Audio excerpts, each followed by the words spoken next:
தன்னை பற்றி பேச வேண்டும், ஏடிஎம்கே பற்றி பேச வேண்டும், பிஜேபி பற்றி பேச வேண்டும். பிஜேபி எத்தனை சீட்டுங்க ஜெயிக்கு? போன டைம் வந்து 80 சீட்டு கேட்டீங்க, 19 சீட்டு கொடுத்தாங்க, வெறும் 4 சீட்டில் தானே ஜெயிச்சிங்க. அந்த 4 சீட்டு வந்து ஏடிஎம்கேவோட தயவில் தான் ஜெயிச்சுக்கிறீங்க, அது நல்லாவே தெரியுது.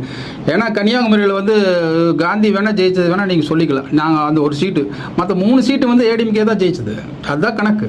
ஸோ வந்து இதெல்லாம் ஏற்றுக்கொள்ள முடியாத ஒரு எடப்பாடி பழனிசாமி இதெல்லாம் ஏற்றுக்கவே மாட்டார் அப்படிங்கிறத உண்மை. அதே மாதிரி சிறுபான்மையினருக்கு எதிரான கூட்டணி கட்சி அமைத்திருக்கிறார் ஏடிஎம்கே அப்படின்ற ஒரு கேள்வி வந்து இது வந்து பொய் பிரச்சாரம்னு சொல்றாரு. யார் சொல்கிறாரு? எடப்பாடி அவர்கள் தான்.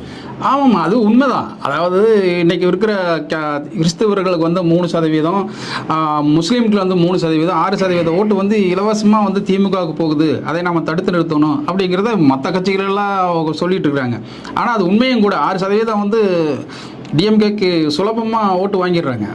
அது